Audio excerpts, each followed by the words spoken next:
الذي مضى من هذا ديربي الجنوب. يحضر معي في البلاطو التحليلي محلل قناة الرياضية عبد الواحد الشمامي. عبد الواحد مرحبا بك. مرحبا بالأخ عماد، مرحبا بالمشاهدين الكرام. عبد الواحد، ديربي الجنوب بين حسنية أكادير والكوكب المراكشي. هذا الأسبوع سنعيش ديربي كذلك ديربي البيضاء بين الرجاء والوداد، وعشنا ديربي الرباط بين الفتح والجيش الملكي. احنا شاهدنا القسم الأول من هذا الديربي، ديربي الجنوب بين حسنية أكادير والكوكب المراكشي، والذي أنهاه حسنية أكادير بهدف للصفر. أكيد يعني هذا أسبوع ديال الديربيات، الديربي ديال الجنوب والديربي ديال الرباط ولا ديال الدار البيضاء.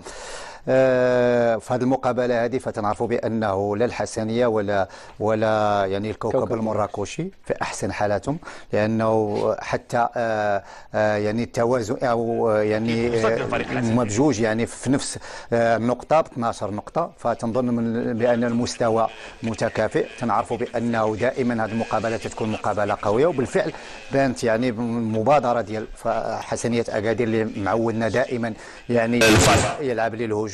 فاكيد بانه يعني كنا تنتظروا بانه يكون حسنية أكادير اكثر هجوميا، وبالفعل يعني مارس واحد الضغط كبير على فريق الكوكب المراكشي. اكيد يعني تقنيا الشوط الاول شفنا يعني احتكار الكره من طرف حسنية أكادير اكثر بالنسبه مقارنه مع فريق الكوكب المراكشي. شفنا الحملات الهجوميه لفريق حسنية أكادير هي حملات منظمه، يعني هناك تجانس في الخطوط الثلاث للفريق، يعني خط الدفاع وخط الوسط وخط الهجوم. بالعكس فريق الكوكب المراكشي يعتمد خلال الشوط الاول على الحملات المضاده، وهذه الحملات اللي ربما كانت بغير الفعاليه المطلوبه من هذه الحملات. يعني شفنا خطوط يعني غير متجانسه بالنسبه لفريق الكوكب المراكشي.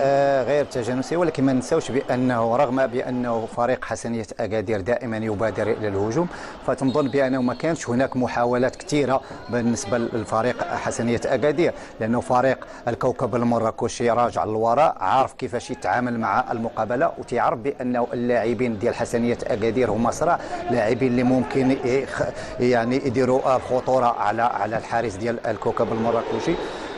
هذا تتبين بالفعل بانه كانوا هناك واحد ثلاثه ديال المحاولات ديال فريق حسنية أكادير، ودائما من الجهه اليسرى هي النقطه الخطيره، النقطه يعني اللي كانت يعني خطيره بالنسبه لفريق حسنية أكادير على غرار يعني اللاعب اوك واللاعب البساطي.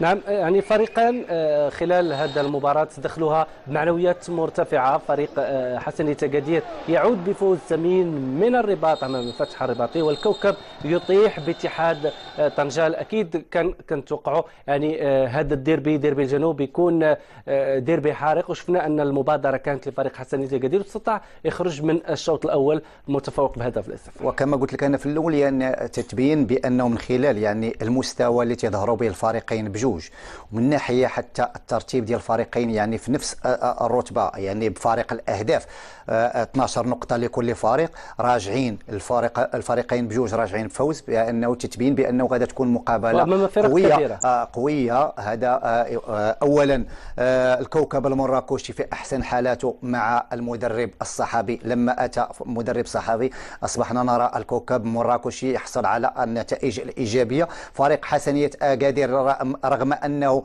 عنده مشكل ديال الدفاع، ولكن دائما يسجل الاهداف. دائما نتكلم عن فريق حسنية أكادير منذ الموسم الماضي وكذلك الموسم الذي قبله، يعني فريق صاحب المعادله الصعبه، كيكون عنده اقوى هجوم وكذلك اقوى دفاع، اضعف دفاع. هذا الشيء اللي كاين حتى بالنسبه للفريقين بجوج. ففريق يعني فريق حسنية أكادير مسجل 13 هدف ومسجل عليه 15 هدف. فريق الكوكب المراكشي مسجل يعني واحد تقريبا نسبة اهداف ومسجل عليه 12